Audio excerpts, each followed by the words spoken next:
بسم اللہ الرحمن الرحیم۔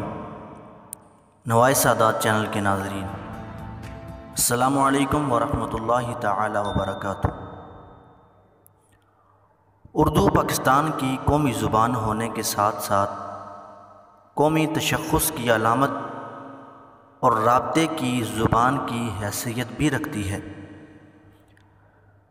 جنوبی ایشیا کے مسلمانوں کے عہد حکومت میں لشکروں میں مختلف علاقوں کے لوگ بھرتی کیے جاتے تھے۔ ان میں پنجابی، سندھی، پٹھان، بنگالی، بلوچی، عربی، ایرانی، ترکی اور ہندوستانی وغیرہ شامل تھے۔ لشکر میں موجود یہ لوگ مختلف زبانیں بولتے تھے، اس لیے ان کے میل جول سے ایک نئی زبان اردو پیدا ہوئی۔ سامعین یاد رکھیے گا، اردو یہ ترکی زبان کا لفظ ہے جس کے معنی ہے لشکر۔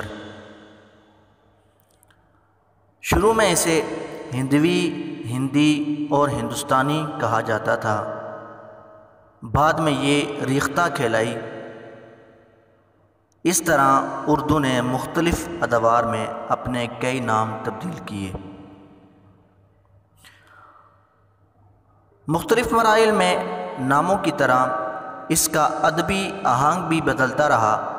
مثلاً امیر خسرو ہندی کے قدیم شاعر گردانے جاتے ہیں۔ ریختہ کے دور میں مصحفی وغیرہ اور اردوئے معلیٰ کے دور میں مرزا غالب اور ذوق وغیرہ مشہور شاعر تھے۔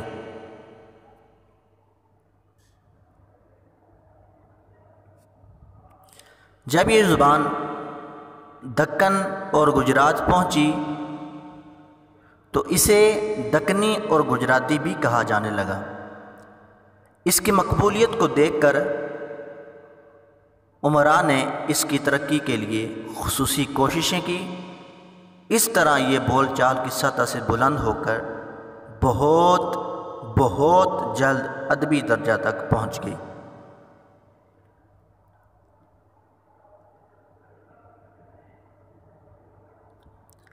سامعین محترم، جدید تحقیق کے مطابق سلطان محمد قلی قطب شاہ والائی گولکنڈہ نے اردو غزل کا پہلا دیوان مرتب کیا۔